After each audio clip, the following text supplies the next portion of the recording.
This is the Five Starr Podcast.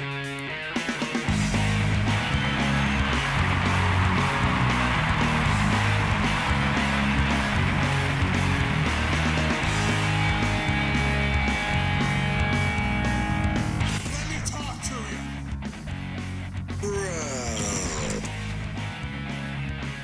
Hi. What do you guys want to talk about? This is such good shit.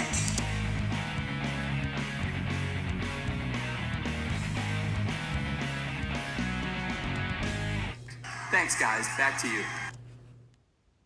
All right. Got a good one in store today. As you can already tell by today's podcast title, we have our first WWF pay-per-view of the 1995 era. An event that I have very vague memories of, having only seen the event one time in my entire life. And I never looked back. It's almost 30 years. Boy, am I old. But as you'll see, once we dive into the card and run down everything, you'll see why my memories of that pay-per-view are quite vague. If you're wondering why 1995 was one of the worst record years for the WWF, the one year they did not actually generate a profit, now this Royal Rumble event will give you a small sample taste as to why.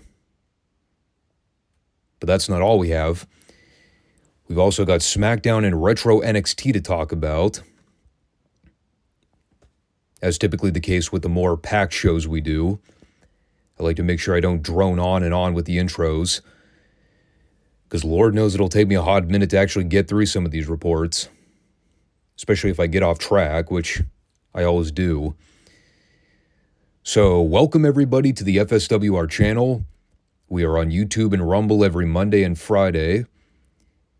As we're in the middle of Rumble season right now, the upcoming Monday shows are going to break formula just a hair. Today there will not be a Retro Raw review, as the Rumble pay-per-view will be taking place at that portion of the segment.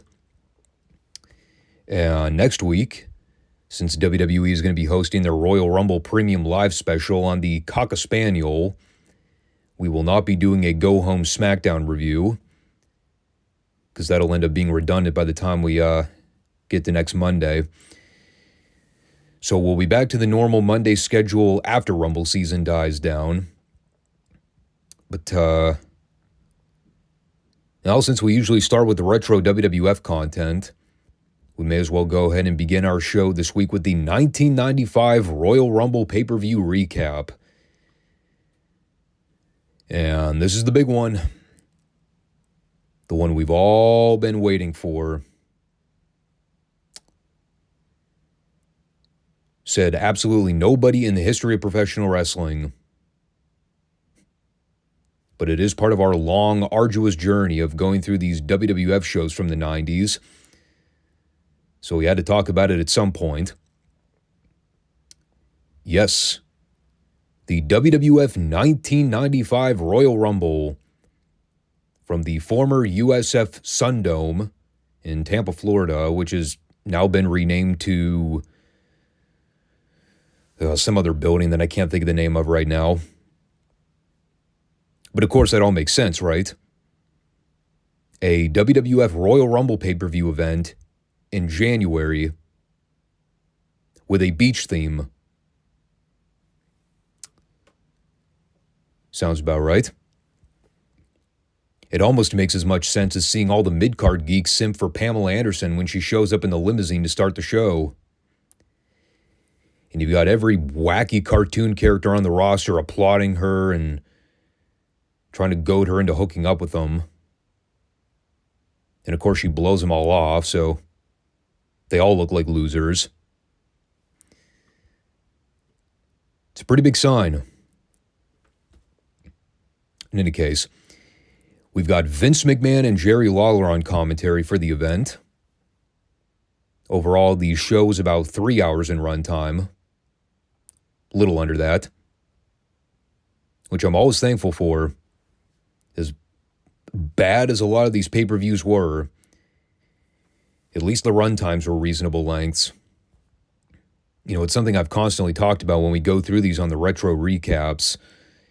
And, well, I'll give them this. The show started off promising. If they could have just kept that momentum going through the first match in the card, we maybe could have been in for an all-timer. Unfortunately, after the first half hour of this pay-per-view, everything else was one steady decline. Our opening bout for the card is the Intercontinental Championship match with Jeff Jarrett challenging Razor Ramon. And just to sort of recap what's been going on with the whole Double J story, he had recently acquired the roadie as his quote-unquote flunky, I guess you could say. Kind of just sporadically occurred one week with no build-up or explanation. Like one week the Road Dogg just showed up with Double J, and I guess we were all supposed to just kind of run with it. Honestly, I wasn't even really sure how Jarrett got this title match to begin with. As you probably heard from all the retro Raws we've been talking about, I kind of blanked on who the IC champion even was at this point. And it's kind of sad, too.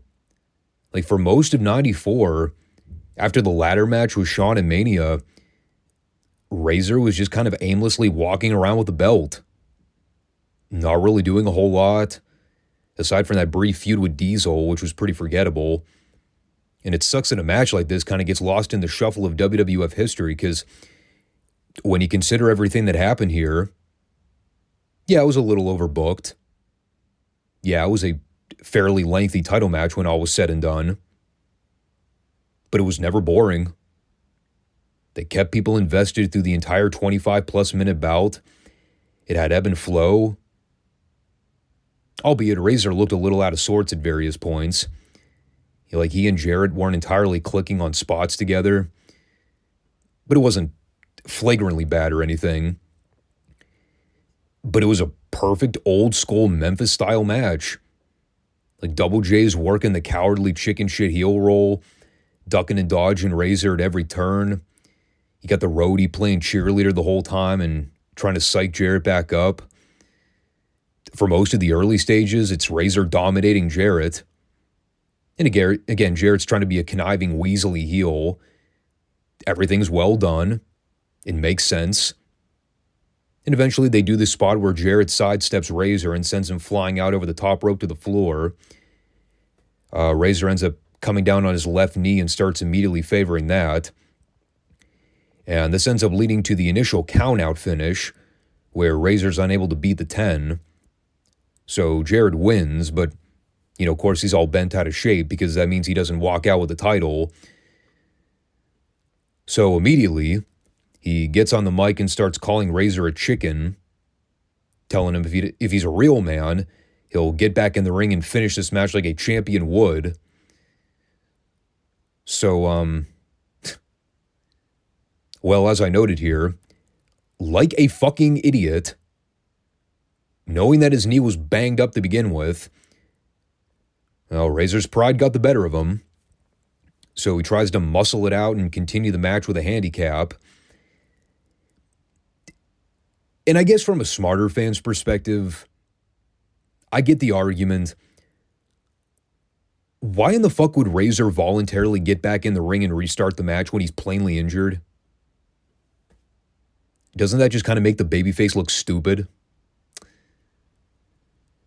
Yeah. Yeah, it kind of does. But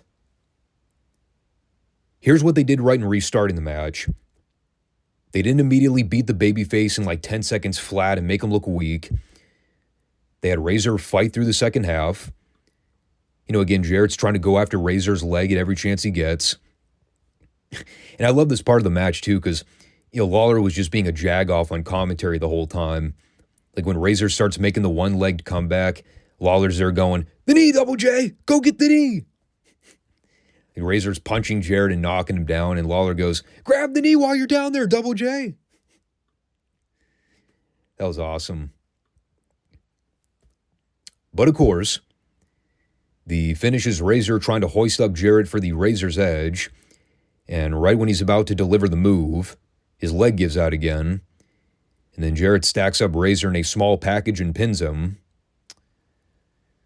So the heel did, at the end of the day, outsmart the babyface champion. If you can overlook that subtle qualm, it's a great old school title match. A huge pro to this show, no doubt. Like, after this was over, I was actually sort of optimistic for a change.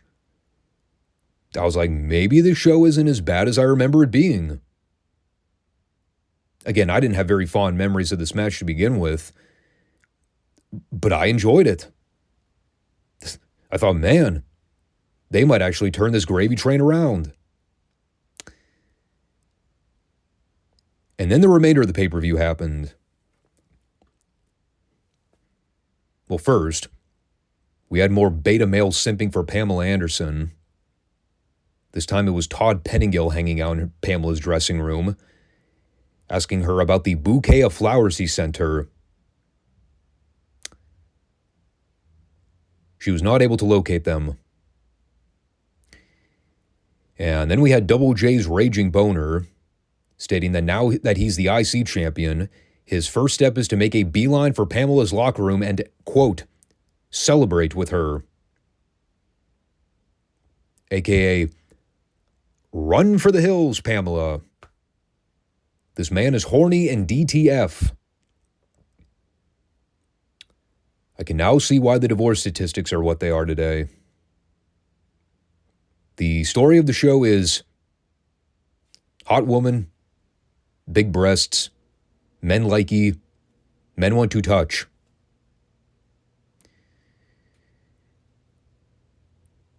We are very simple human beings, aren't we? And then we went back to the ring for our second match. And I will begin my commentary by saying this. IRS versus The Undertaker. Not as good as Double J versus Razor in the opener. In fact, it was not remotely close. For the record, if you aren't watching the Raw recaps we're doing, well, first of all, why? They're a bundle of joys. Y'all should be following along in the timeline. But for those of you that have not, I will quickly fill you in with the details of why this match was happening. During the months of December, they had been filming skits of IRS at a random gravesite doing promos on The Undertaker, yelling at him for being a tax cheat and not paying property tax income on all the bodies he had buried during his career.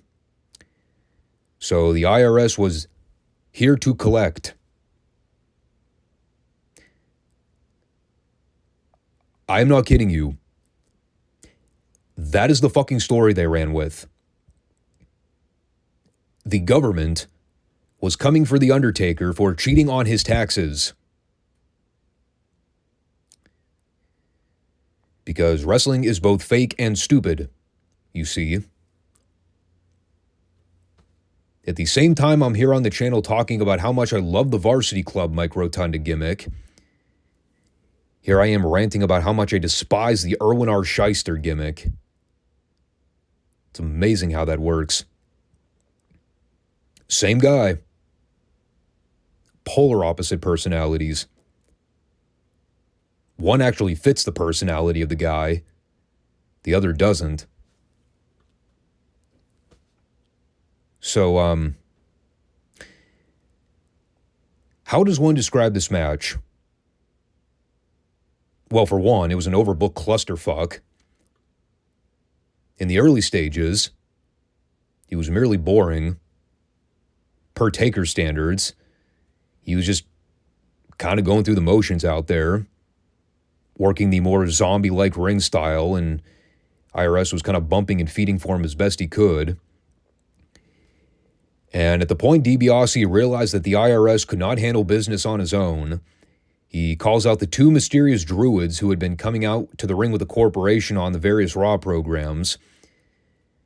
I had no idea who these two guys were underneath the hoods, but they were obviously green because they were totally lost out there trying to get the cues right for their spots. All the while, Taker's in there just beating IRS into powder. Like anytime Irwin would try to muster up some offense, Taker was right there to cut him off and fire back up again. I will admit, though, at the point Paul Bearer was starting to lose faith in the power of the urn, he was able to get the people to rally behind Taker enough so he could do the zombie setup at the very end. That was at least a cool moment in the match. Seeing Paul Bearer sell it by going, "Yes, the power of my Undertaker." And, well, from there, things got really clunky for a while. Taker had IRS over his shoulder at one point, while also trying to boot one of the Druids off the ring apron. That looked like a bull in a china shop. Then the IRS and Taker traded a couple more spots until Taker just goozled Irwin and then hit him with a sloppy-looking chokeslam for the 3. Also, the Druids could then jump Taker after the bell to try to beat him up. And then after Taker disposed of them, here comes King Kong Bundy to confront Taker. And that allows for IRS to clock Paul from behind with the urn and then walk off with it. Meanwhile, Bundy leaves Taker laying in dead man's position after delivering some really sad-looking knee drops and body splashes. God almighty. Poor Bundy could barely move at this point. Like, you could tell he was barely mobile by this point in his career. It was just kind of sad to watch. But it's obviously going somewhere, so you can't fault them for using it as plot development. But yeah, that was my general take of that segment. Mediocre match, way too much shit going on outside the ring, and Bundy was not looking good moving around the ring. A sizable thumbs down, especially compared to the previous match. And that eventually takes us to the World Wrestling Federation Championship match. It is Bret Hart challenging Diesel. The lost and forgotten about title match that was poorly built up to on Raw over the last couple months. After Bret had lost the belt to Bob Backlund at Survivor Series in November, thanks to interference from Owen Hart, 48 hours later, or whatever it was, Diesel squashes Backlund and MSG to win the belt in whatever it was, something like 8 seconds. Since that point, Bret had primarily been feuding with Owen, and now we're here. Quite the convoluted timeline.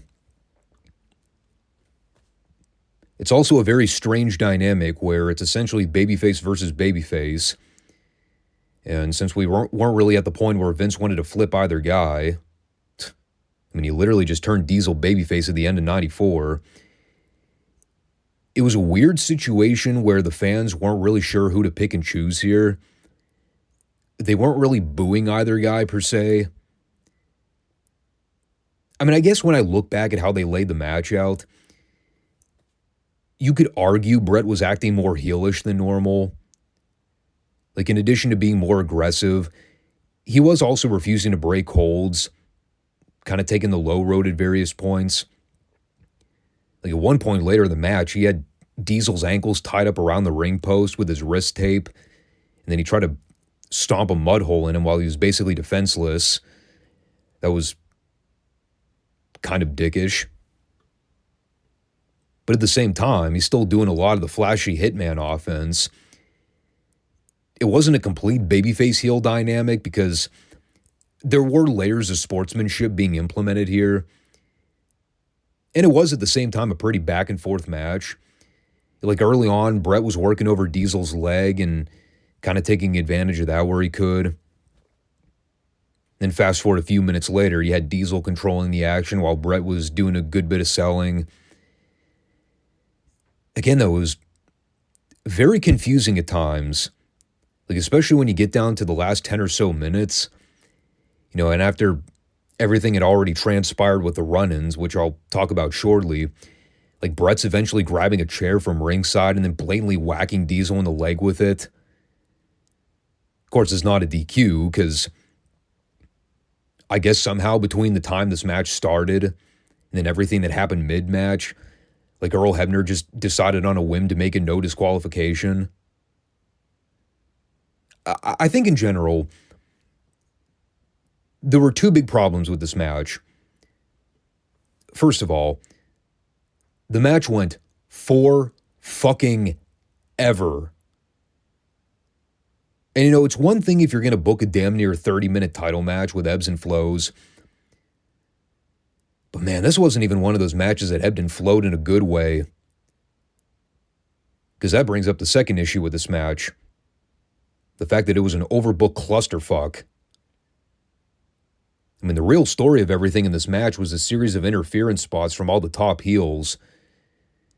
Started with Shawn Michaels, where he just comes out and immediately starts attacking Diesel right in front of Hebner. And of course, Shawn gets a quick little slap on the wrist for it. But the match isn't thrown out. It just continues. Then fast forward a few minutes later, here comes Owen to run blatant interference right in front of the official again.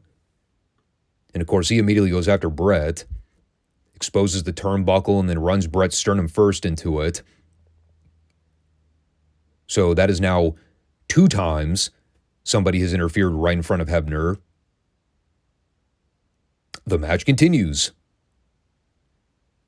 And then finally, at the very end, after we had literally sat through almost an entire half hour of back and forth action with 2 blatant interference spots that should have been automatic grounds for a disqualification anyway, on top of the numerous other spots in this match that should have also been DQs, the finish to this match, it's Owen, Shawn, Double J, and Backlund running interference all at the same time. And that results in a double disqualification, with Howard Finkel basically implying that due to referee incompetence, Hebner is unable to control any outside parties from interfering. Therefore, the match is just over.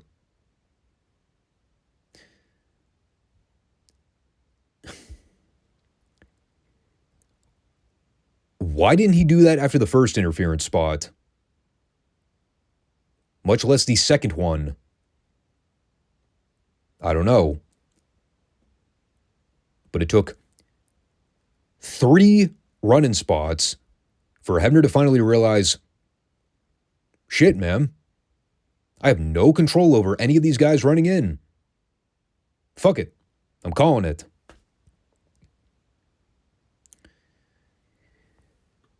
So that was a load of horse dung.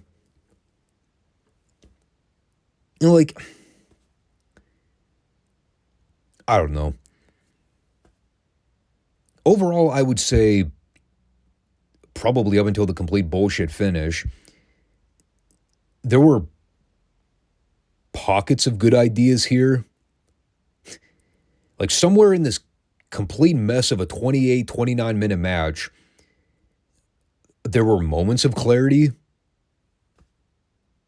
but they were few and far between. And again, it's not even to say the match was really any good up through the overbooked interference. Like, it wasn't a bad match. Brett was having his match. Diesel was having his. They didn't noticeably fuck up anything. But it was just a long, dreary, unexciting match. Like, I didn't really buy the dynamic of Diesel as the babyface in peril. Brett working the more heel role here just didn't really click like it should have. And then, of course, after everything that transpired, after these guys had literally beat each other up to a pulp, of course, they just embraced at the very end of the match and hug. Like, none of the previous 28 minutes even happened. They're just friends again.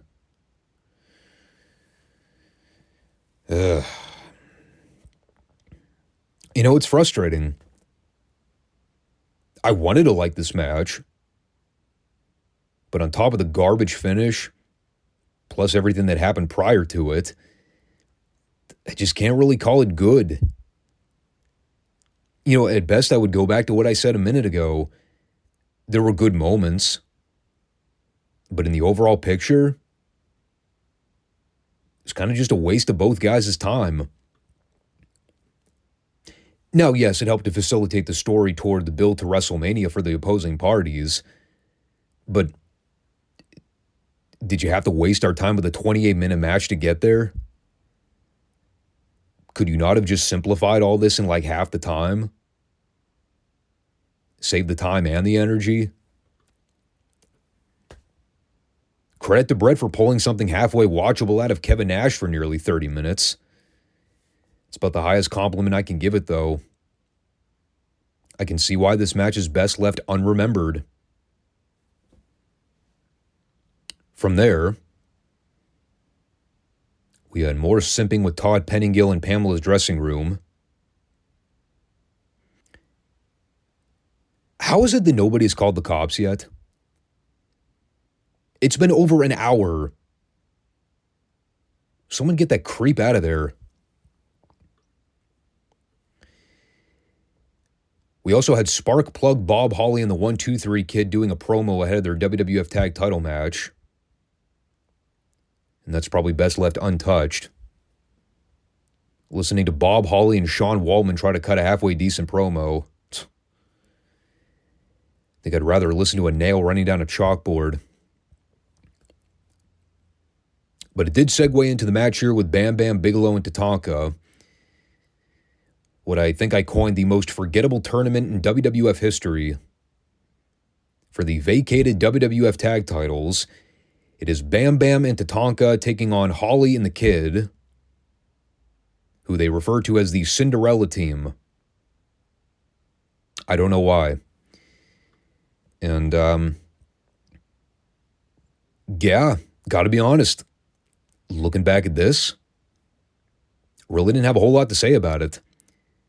It was a very standard WWF tag team match, meaning that the heat session went on for about 45 minutes and probably could have been handled in half the time.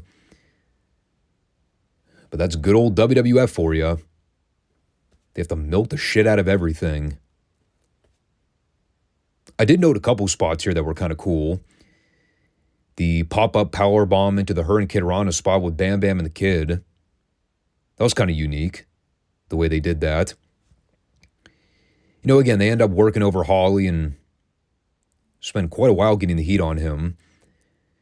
Lots of illegal double teams behind the ref's back while Sean was trying to go after the heels.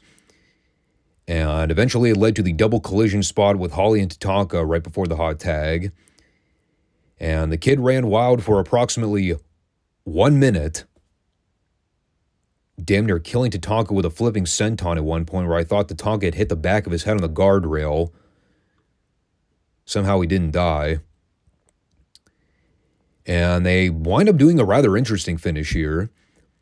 As Bam Bam cuts off the 1-2-3 Kid, he goes up for the moonsault, but as Tatanka slides back into the ring, a little dazed, he does not see that Bam Bam is perched on the top turnbuckle.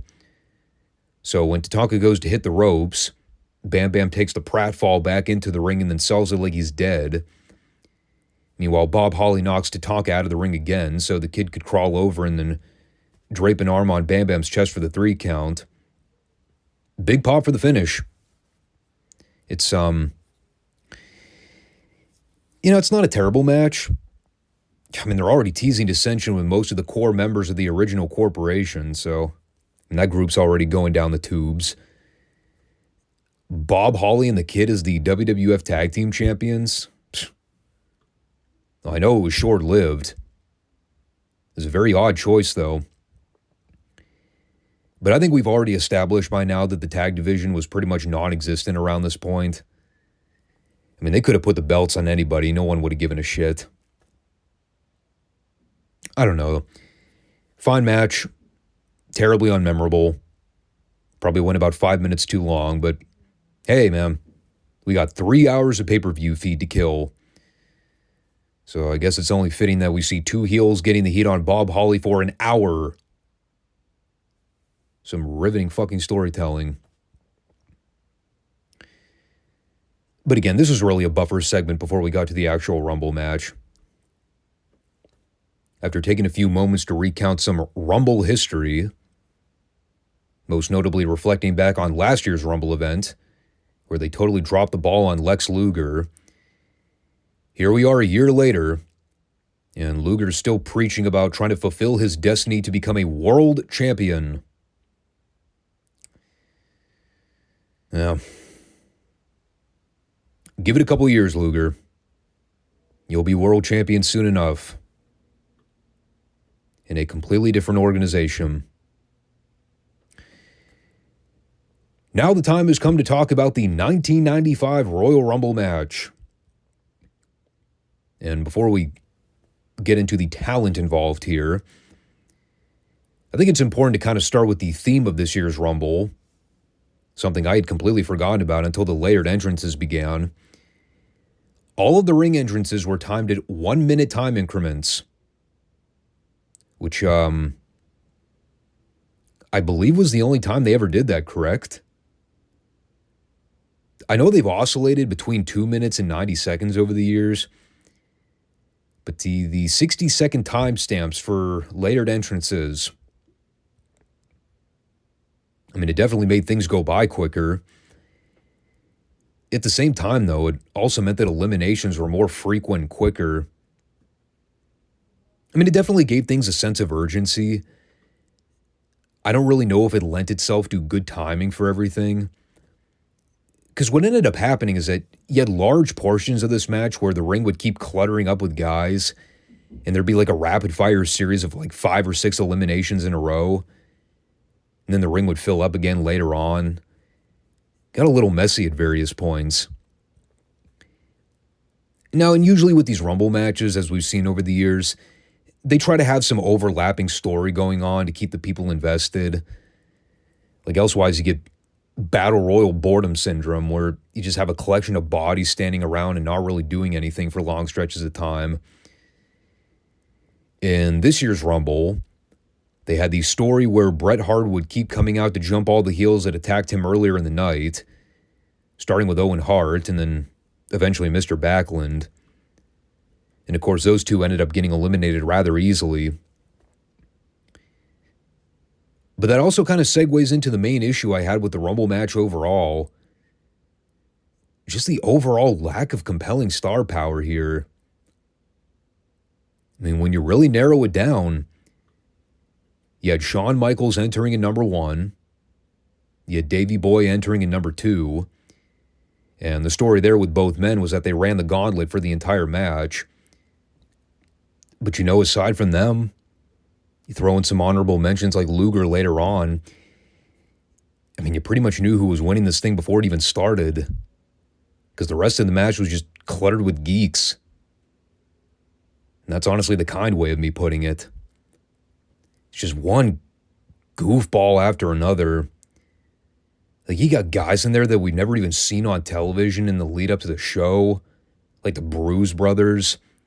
All these popcorn fart reactions to guys like Duke the Dumpster and Aldo Montoya and Quang.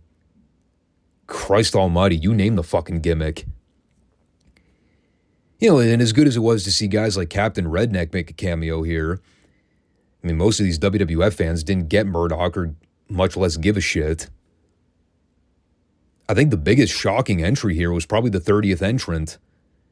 Like, Crush had been gone for pretty much the entire latter half of 94. And I know he had been dealing with some personal issues at the time, but, I mean, he just came out here like he was never gone. There was no big surprise factor to it. Like, even Vince didn't really roll out the red carpet for him. He was just like, oh, hey, look, it's Crush. Yeah. I mean, he's been gone for like 6 months. Care to explain where he was? And again, man, you got so many dorky gimmicks involved in this thing. You know, the Bushwhackers, fucking Mantar, the Portuguese man of war, the hog farmer, and a partridge in a pear tree. Just one goofy underneath gimmick after the other. And it really is kind of the tale of the entire match. And of course, you get down to the final four. It's Luger, Crush, Bulldog, and Shawn.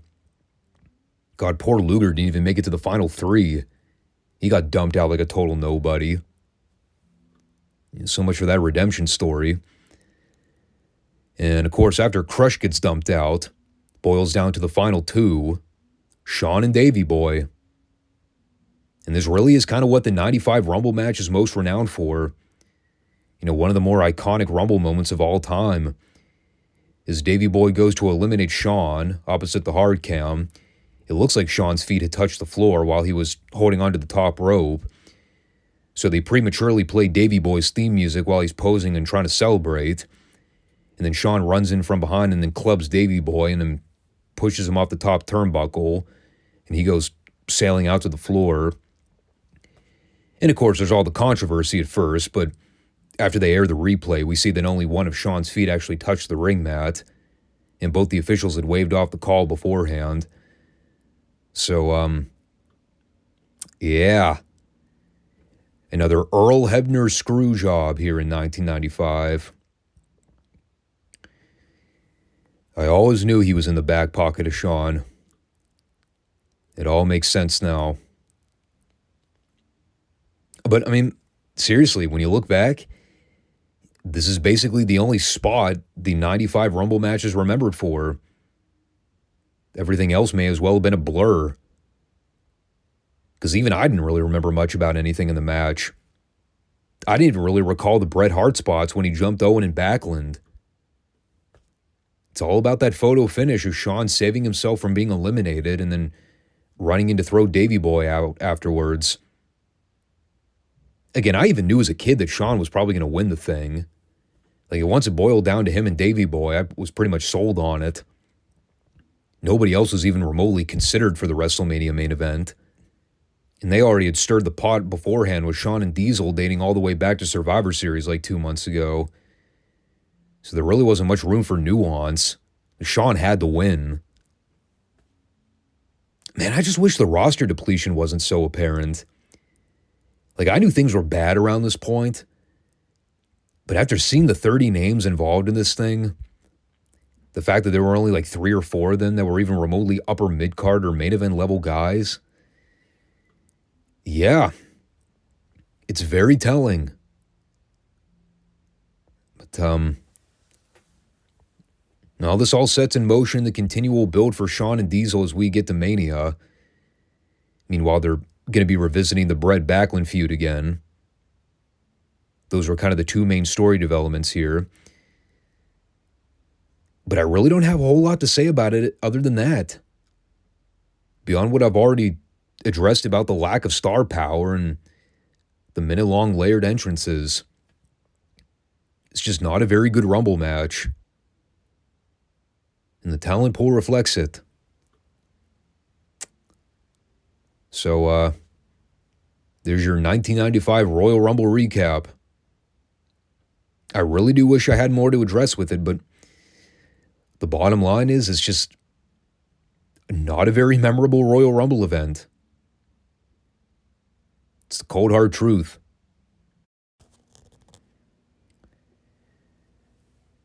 But that's that. We'll be seeing how the build for Mania goes from there. In the meantime, we can now move on to SmackDown from Friday night. Hopefully briefly, because I really did not have a whole lot to say about this show. As WWE is getting ready to gear up for their upcoming Royal Rumble Peacock special. What is that, next weekend? I believe so.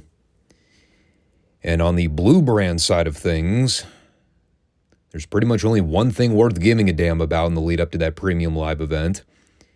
It is everything surrounding the Universal title situation. The cold open this week was Jimmy and Solo awaiting the arrival of the tribal chief in the parking lot. And of course, when he shows up, he's immediately throwing shade at everybody, saying they were supposed to fix the fatal four-way issue from last week. But since that got left unresolved, Roman's going to have to go fix it himself. Just like always. Direct quote. And well, that comment did not go over well with Solo in particular. He basically said, "I'll fix it. I'll fix all of it." So they are definitely leaning in the direction of having Solo be the one to break away from the group next. We'll see how much that tension circulates in weeks to come. So as we cut to the ring for the never-before-seen first-time-ever contract signing, obviously for the upcoming four-way title match, after it took us approximately 10 minutes to get through all the individual ring entrances and for everybody to sign their name on the contract, finally we get to the meat of the segment. By the way, I'm not exaggerating there. It took approximately 10 full minutes of TV time to get through all those entrances. But hey, folks, got 2 hours to kill. But here comes Paul Heyman on behalf of the tribal chief, saying that they did not have time to read over the fine print and meet with their attorneys. Therefore, they will not be signing any contracts this evening. And this is too perfect. Once again, Nick Aldis sticking it to Roman and not being a walking doormat, saying that there's a clause built into the contract that if Roman refuses to wrestle at the Rumble, then Aldis will be making the match a triple threat for the vacant Universal Championship. And this does not go over well with Paul, as he comes waddling down the aisleway toward the ring. And the interaction between Paul and Nick here was great. Paul just being a conniving douchebag the whole time, putting over Aldis' mediocre performance as acting general manager of SmackDown. But the fact that he does it so well-groomed in his cheap imitation Paul Heyman suits. Well, Paul's phenomenal. I can't overstate that enough. He looks horrible physically, but he's a great bad guy. In any case, this all leads to one of the more unintentionally hilarious bits on the show this week, as LA Knight and AJ Styles get into a heated exchange, which ends in them fighting all the way to the back. Meanwhile, the whole time those guys are going at it, who should the crowd be chanting for but Randy? All he's doing is leaning back in the corner, smiling and laughing at these two jabronis beating the shit out of each other for no reaction.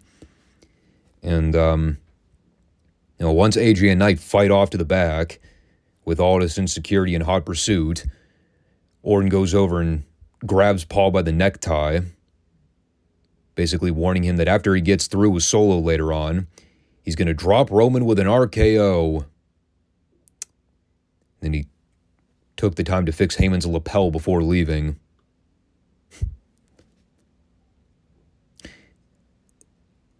This was a rather weird segment. And the other thing, too, since Roman didn't actually sign the contract at this point, technically the match was still null and void. So why was Paul Lee sweating so much? Orton threatening Roman doesn't mean anything. The match was never sealed. Roman's title wasn't in jeopardy at that point. And we'll obviously talk about what happened in the main event, but I don't know. The whole four-way dynamic here is really strange. The match everybody clearly wants to see is Roman versus Randy in a singles match. And meanwhile, you got Styles and Knight just kind of shoehorned in there. And they're primarily beefing with each other, even though neither of those guys are clear-cut heels or faces. I just wonder what the purpose is for making this a four-way. Like, I like my idea better where it's Roman versus Randy for the title in a singles match at the Rumble, like they were initially teasing before they got all fancy with introducing LA Knight and AJ Styles into the equation.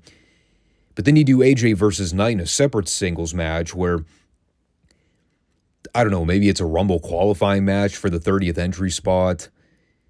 At least that would coincide with the Rumble match in some way.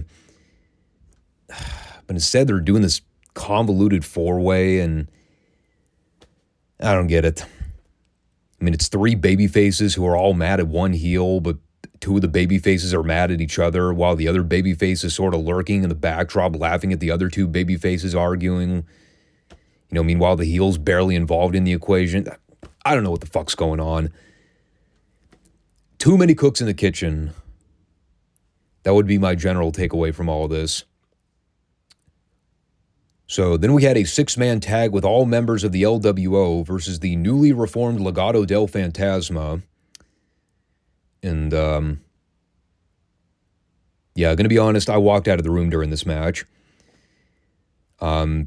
Sick of watching these guys do the same matches with each other over and over again.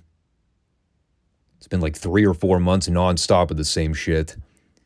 Like Santos Escobar versus some interchangeable member of the LWO.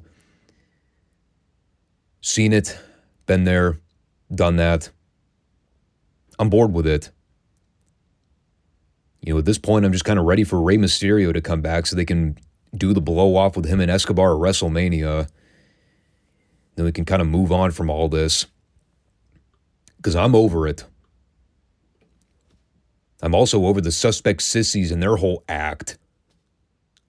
Like, I don't even bother acknowledging their existence anymore. Much less me actually bothering to watch one of their fucking matches.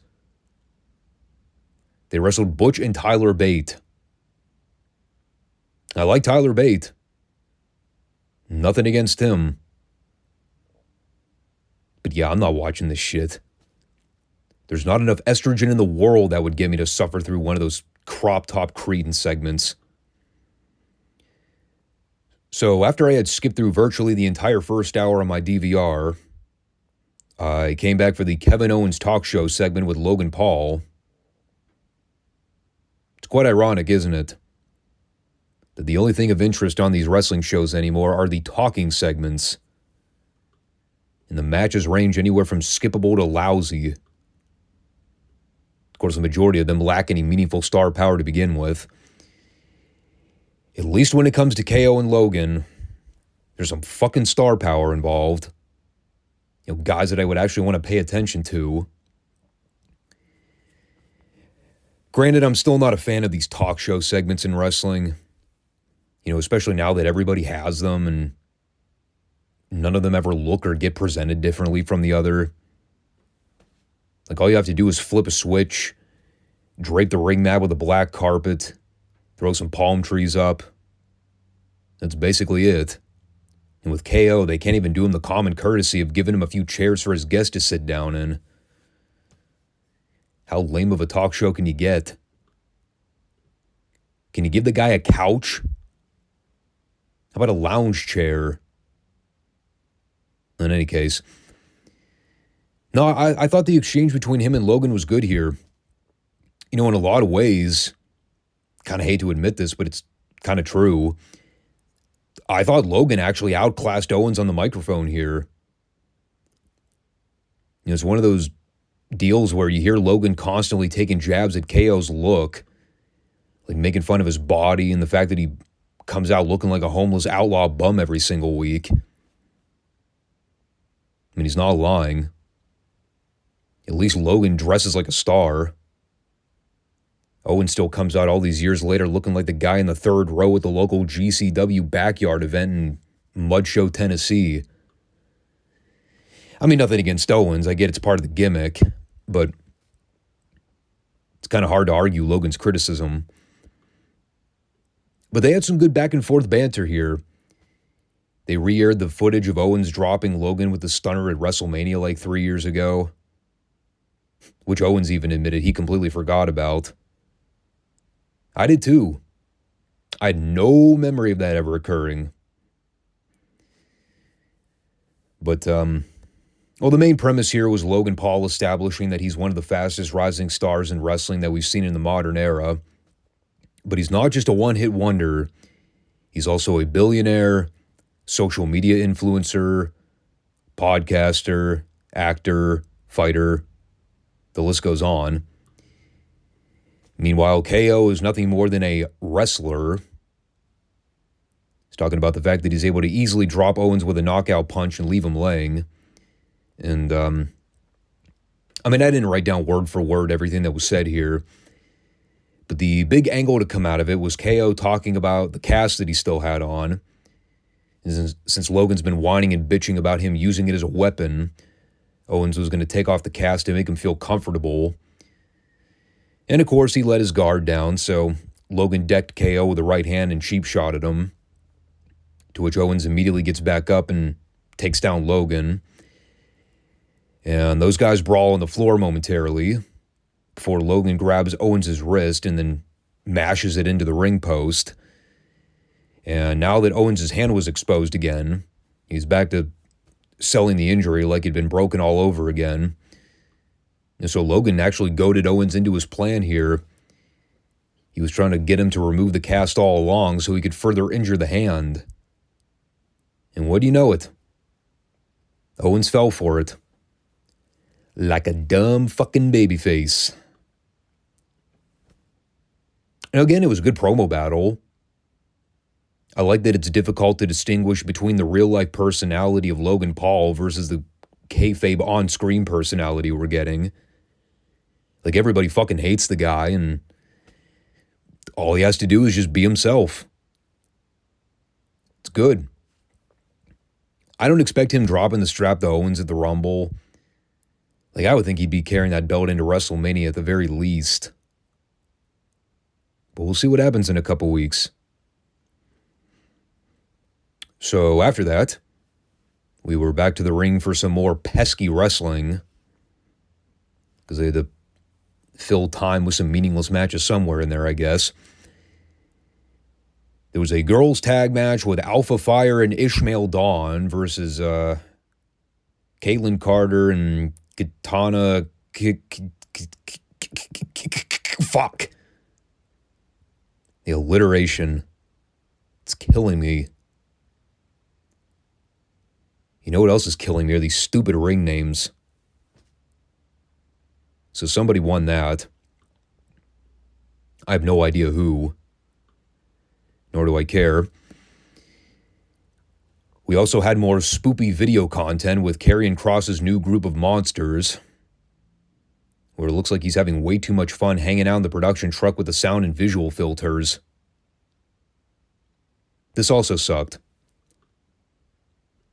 But in completely unrelated news, looks like they're going to be spinning the wheel again with this Austin Theory Carmelo Hayes rematch next week in Miami. They were making a big deal about that, so I presume that's Carmelo's hometown. Cool. Hopefully Theory doesn't go for that stupid flipping face buster again. They also seem to be teasing a split here with him and Grayson Fodder. So that might be good news. It means they might turn Theory face later on and then have him beat the shit out of Fodder, which I would thoroughly enjoy. But I won't get too antsy about that because, Christ, I've been waiting for 3 years for WWE to stop dragging their feet on Theory's push. It's been nothing but a constant stop-and-start booking mentality with him. At this point, I'll believe the push when I see it. So finally, in the last 20 minutes of the show, we get this AJ Styles versus LA Knight match. And the first thing I wrote down, holy shit, star power. About goddamn time. So out of the 5 matches they actually aired this week, it took me until match 4 to finally say, all right, something to finally care about. And they pretty much picked up right from where they left off earlier, bringing the fight to each other from the onset. In a way, they basically had the last 5 minutes of a superheated 20-minute grudge match. We were just missing the first 15.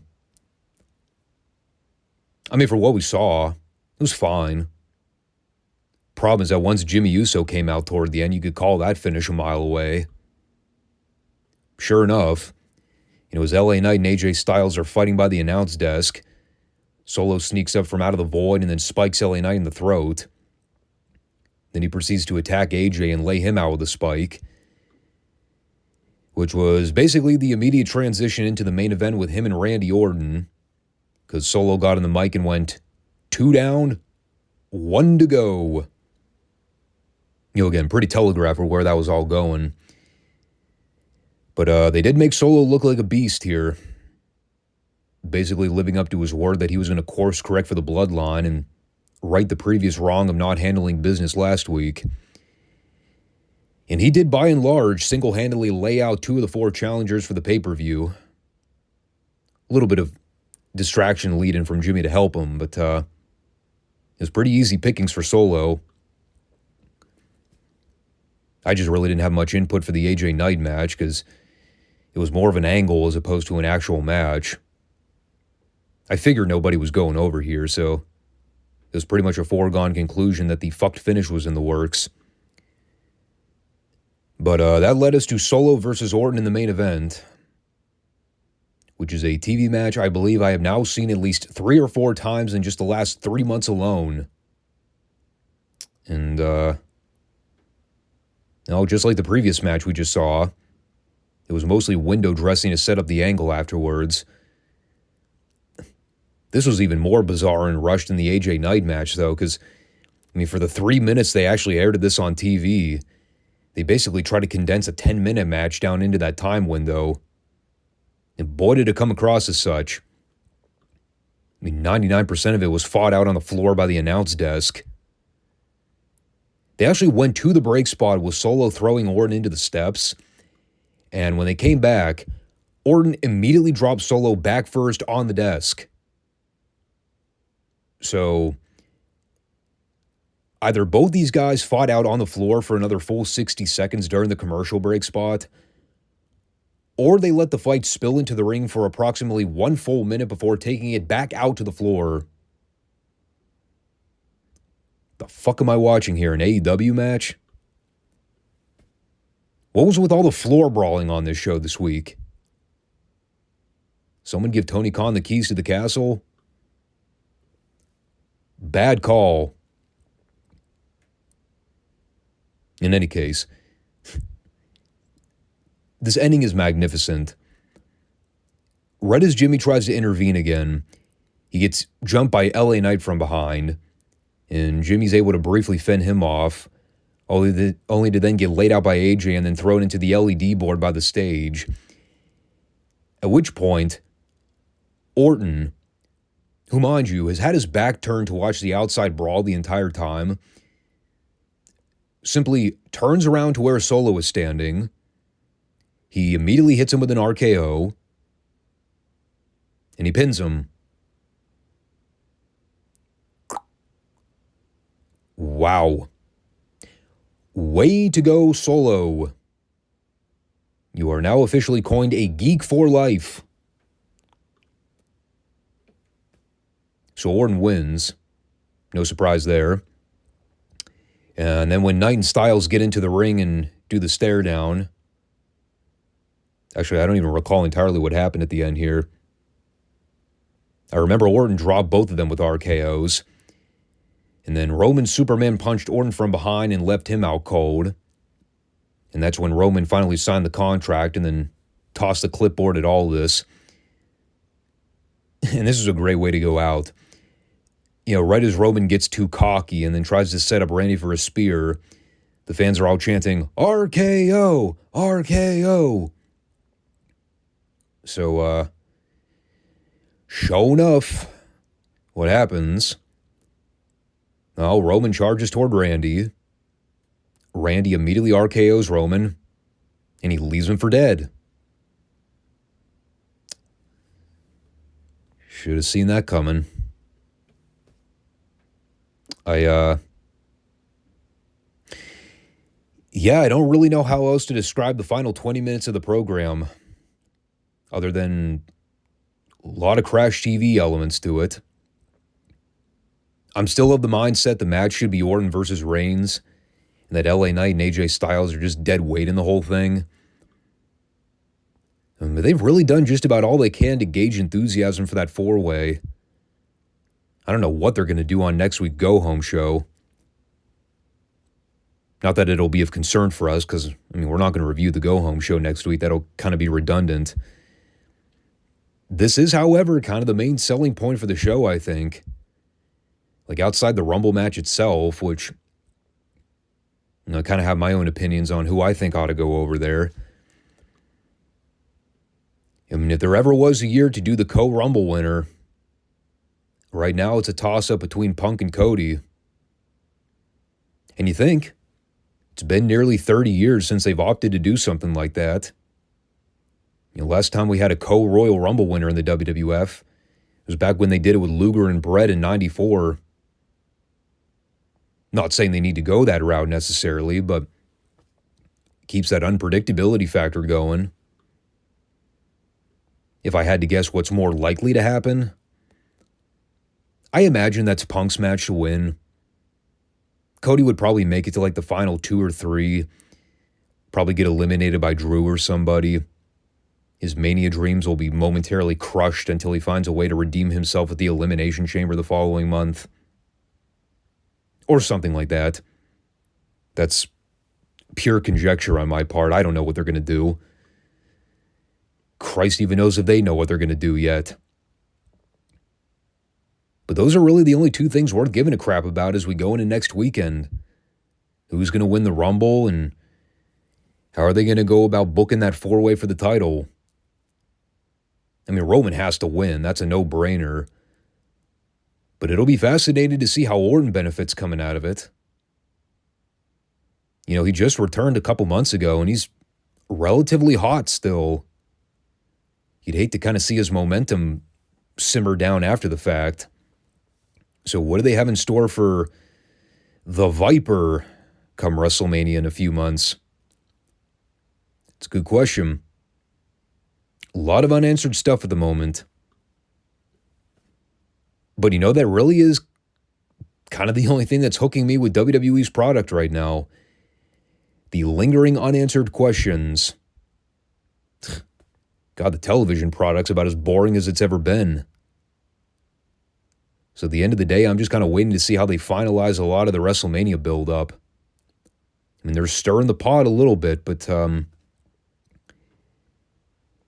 question is always, could they do more?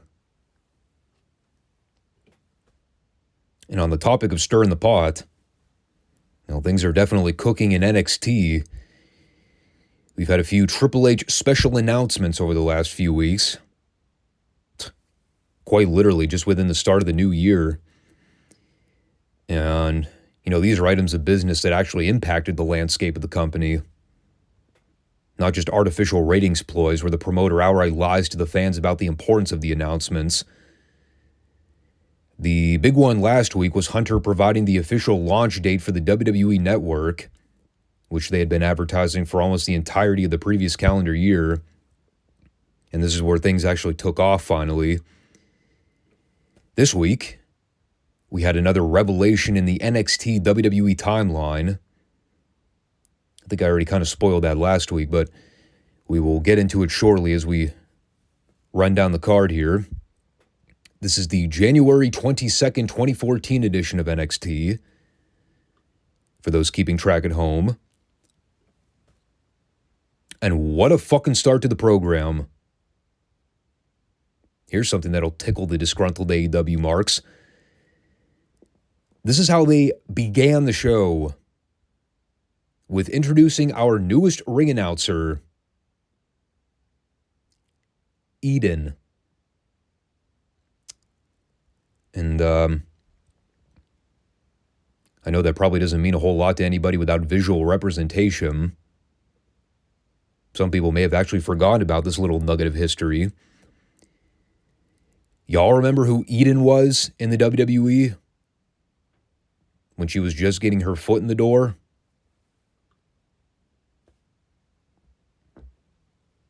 Yeah. She wasn't cutting Spitfire promos on Jade Cargill and calling her a heifer quite yet. But she knew her calling. First thing WWE said was, "Brandy, congratulations. You're our newest NXT ring announcer."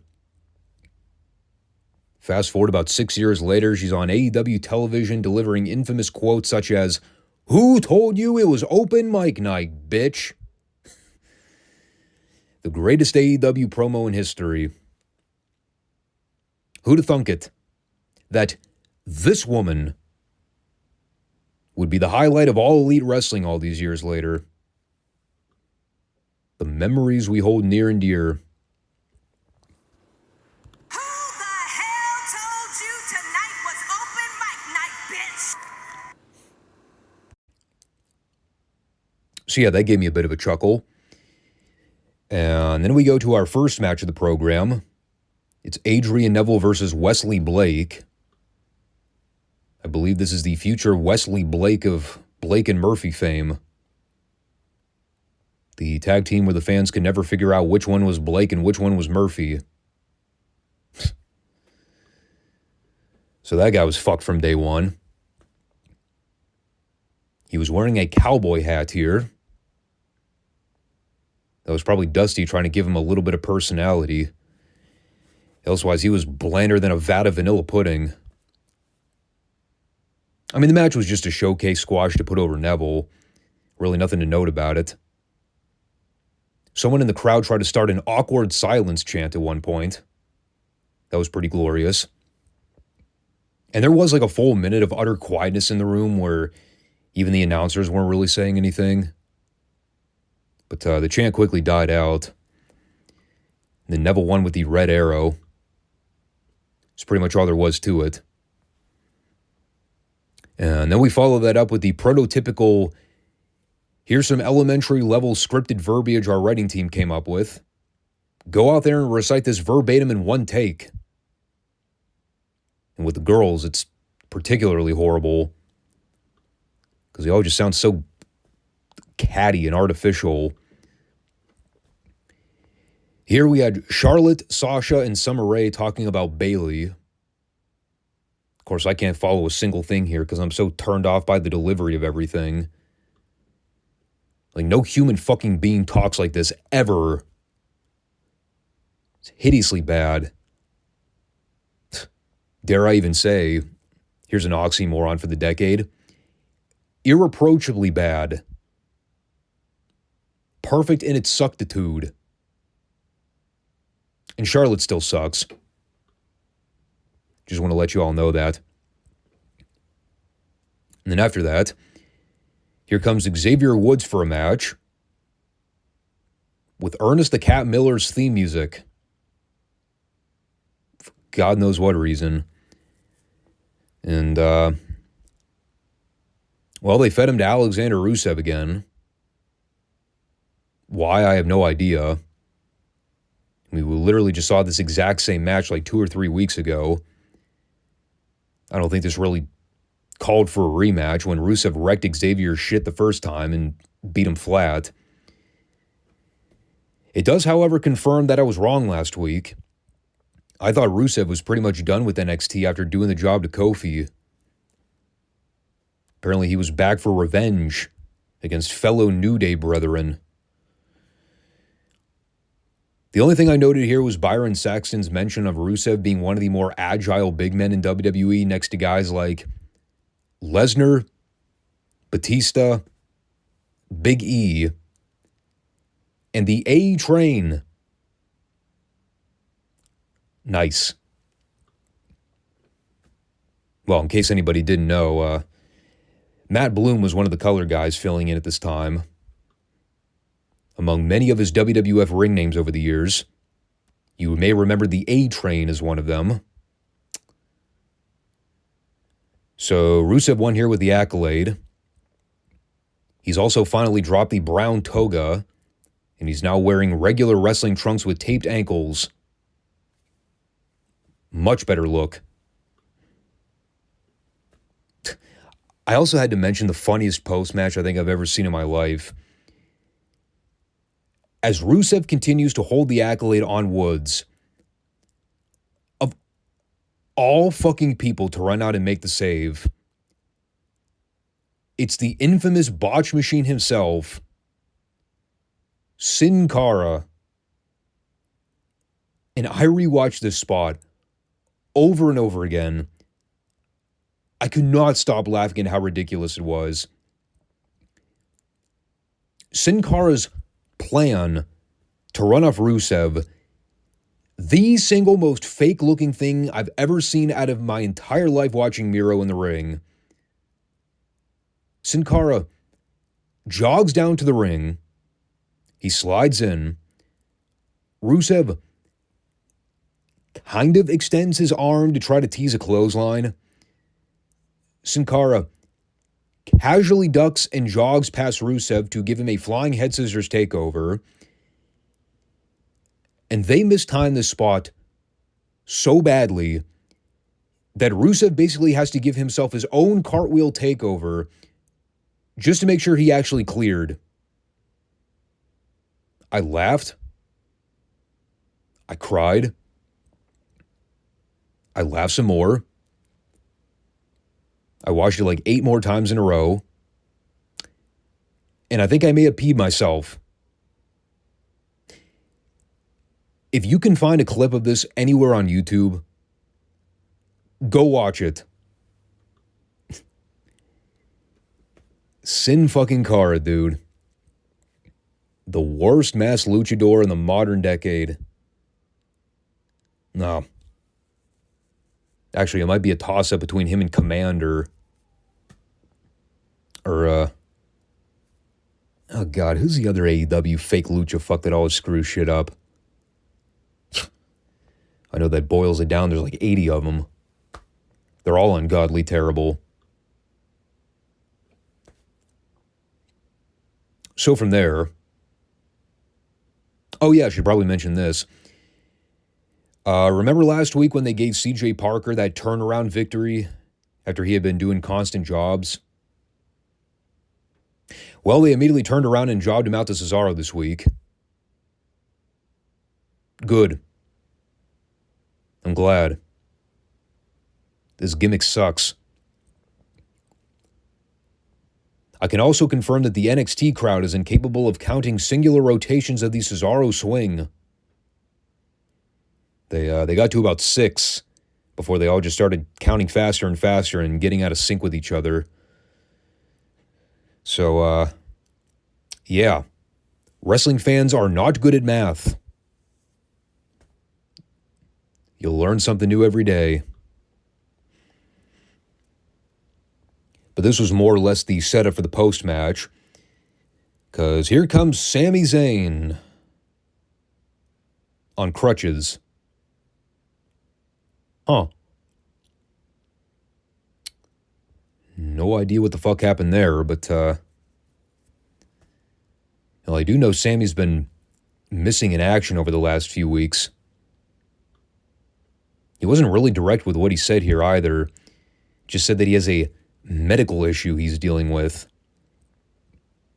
But he acknowledges the fact that 2013 was a banner year for him outside one major blemish. And it all dates back to his 2 out of 3 falls match with Antonio Cesaro, the match where Sami came up short. So he's asking Cesaro for a rematch. And the answer? Well, Cesaro confronts Sami in the aisleway, grabs the mic, and he tells him, no. And as he bumps shoulders with him and walks past him very disrespectfully, the crowd all goes, he's scared, Sami. Don't worry. Very courteous. So we will see how Sami responds. Not really sure what his game plan is, trying to confront Cesaro for a rematch when he's all but crippled. Whether that's kayfabe or not, I don't really know. I actually don't remember Sami Zayn having any major injuries in WWE. Outside, I think, that one main roster match he had with John Cena where he basically tore his shoulder out before the match even started. I remember that kept him out for a while. But I don't know, maybe he did hurt himself in training or doing something in one of his recent matches that sidelined him for a little bit. I do remember we eventually get the match, so I'm assuming this injury is not that critical, but we'll see. You know what I didn't want to see? Was The Miz showing up. And of course, we get that classic WWE interviewer question that sticks in your craw like a magnet. Miz, how does it feel to be in NXT? I vote we ban the word feel from the English language. I cannot think of a word I despise more than the word feel. It's grotesque. You know what's also grotesque? The Miz trying to be a babyface while he's doing his scripted verbiage, plainly looking at the teleprompter, trying to recite a bunch of canned bullshit. In walks CJ Parker to complain about the fans booing him. And this was the point where they just completely broke the fourth wall and weren't even trying to hide it. Bear in mind, the entire time Miz and CJ are initially talking, the girl interviewer is standing right there with the fucking mic. So what happens? Well, she randomly leaves the set with the microphone, and Miz and Parker continue to exchange heated words. The audio is totally unaffected,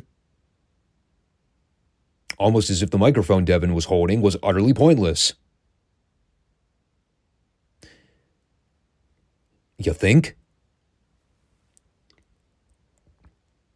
So yeah, this also sucked. And for the record, I have absolutely no interest in seeing the babyface Miz versus Juice Robinson's horrible 1970s gimmick. But maybe I'm the only one. So at the point in the show where we already have 3 commentators talking over each other and not contributing anything of value, why not add a 4th? Now we have Renee Paquette joining forces with this already inflated commentary booth, outright stating that the show needed some estrogen energy. Yes, she said that. To which I ask, haven't we already seen enough estrogen on the show in the last 20 minutes?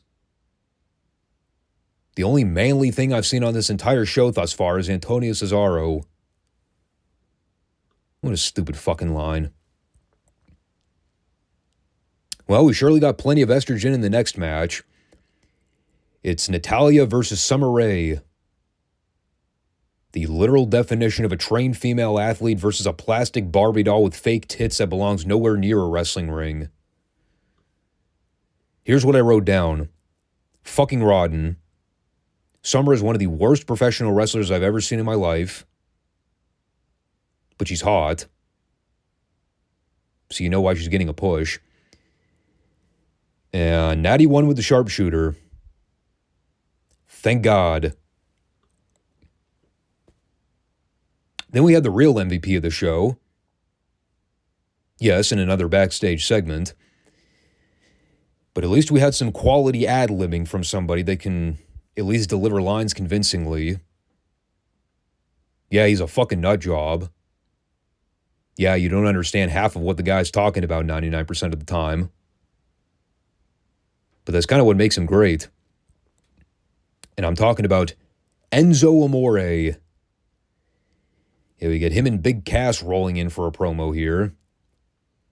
Enzo's rocking the leopard print wheelchair. For the record, he broke his leg, so he's currently sidelined with an injury. And as, what did I say her name was? It It was Devin, right? I was calling her something else before. I don't know why. I think I was calling her like Cassie or something. I don't know. They're all interchangeable. But Devin asks Enzo when we can expect him back in the ring. And Enzo does a very roundabout way of answering the question by basically not answering the question. So when Devin goes to ask it again, Enzo point blank goes, I just answered this. I don't get it. And, well, that was at least a little bit of wackiness. Then Aiden English interrupted, and I immediately tuned everything out and stopped paying attention. The only good thing to come out of it was Enzo running over his foot with the wheelchair at the very end. Elsewise, the rest of this sucked. But Enzo's pretty fucking amazing. I don't care how much trouble he's gotten in over the years. Trust me, there are plenty of big stars in wrestling that have gotten free passes for being dirtbags. On this show, Enzo's a blessing in disguise a lot of the time. Speaking of blessings in disguises, I think we have to give Bo Dallas his credit. He definitely made this show worthwhile with the promo he cut this week. Again, I can never overemphasize just how much I love the whole condescending narcissist gimmick. Like, Bo was perfect for this. Nobody else could have pulled this off. He's so awesome. He's out there doing the thank you speech, putting over the fact that he's the longest reigning NXT champion ever. Fans are showering him with boos. And of course, Bo is so self-absorbed, like he's not even catching on to the fact that these people loathe him. He's just thanking all his fans, friends, and family. Specifically pointing out his third cousin, his sister's college roommate, and his fourth grade interim history teacher. Of course, they show her on camera a few seconds later, and holy shit, was she a fucking cow. I was dying watching this live. And eventually they drop the banner to show Bo's 224-day record as champion. And it's a small little thing in like the corner of the building, so it wasn't even that grand in terms of its reveal. But, eventually here comes Neville to interrupt, shedding a fake tear at Bo's little celebration. And I'll be honest, this part wasn't very gripping in terms of the promo battle. Neville basically told Bo that he's here to speak on behalf of everybody in the locker room, that he's going to take the NXT title from Bo and then strip him of everything. Meanwhile, Bo's telling Neville that it took him 4 minutes and 45 seconds to beat a no-name geek just to even qualify for a title shot. Bo could easily beat Neville in under that time. And so, sure enough, who should pop up on the Jumbotron but Triple H, informing both men that they'll get their chance to impress him, because right now, Neville is going to wrestle Bo in a non-title match, and if he lasts 4 minutes and 45 seconds with the champion, then Neville will get his rematch with Bo for the title, since, as we may remember, the first match ended in a controversial countout. And of course, this is awesome, because, Neville's already come dressed for action. Meanwhile, Bo's out there in his fucking dress shirt and slacks, not dressed to compete at all. So they come back for this little impromptu beat the clock match. And it's perfect too, because, they could get away with having Neville go out there without explicitly pinning or submitting the champion. Yet at the same time, they can embarrass the heel champion and then have the babyface get one over on him. Bo already looks ridiculous out there wrestling in dress clothes to begin with. So this is kind of the icing on the cake, the whole layout behind this. And eventually you get the final 30 seconds where it becomes a cat and mouse chase with Bo trying to chase after Neville. And then, of course, the time window expires, which grants Neville his title rematch on the 27th of February. Cool. A very cathartic ending to the show, as was Neville giving Bo the red arrow splash and then counting his own visual pin. Again, it's all old school, very simple, but it worked for the crowd because they saw the heel champion humiliated. Can't ask for much more than that. I mean, the last 15 minutes of the show were pretty great, all things considered. The rest of it, I more or less could have done without, if I'm being honest. I like the little exchange with Cesaro and Sammy, but beyond that, Enzo's promo, maybe. I mean, the rest of the show was hot garbage by and large. And I know I'm beating a dead horse when I say this, but God, the promo's terrible. It's one of the biggest detriments to this show overall. And again, that shit doesn't get any better in years to come. I don't know why it stands out more here than it does in 2024. Like, I guess by now I'm kind of used to it. But even so, like when I watch SmackDown these days, I can sense that the talent's given a little more leeway with promo delivery. It's not as watered down as it was when Vince was calling the shots. Maybe that's the problem. But, yeah. And that sort of becomes the general takeaway with NXT right now from 2014. The booking's generally fine, but the promos are downright atrocious. But what can you do? No. You can stick around and come back for more torture next time when we reconvene on the Friday edition of the FSWR podcast. Again, thanks everybody for stopping in to check this one out. If anybody has vivid memories of the 1995 Royal Rumble pay-per-view, feel free to chime in and give me your feedback. But, yeah. Next Monday we'll have the upcoming Royal Rumble recap, and we'll be back to the Retro Raw and Retro NXT reports there as well. So thanks everybody for tuning in, and I'll catch you all soon. Take care. Peace out.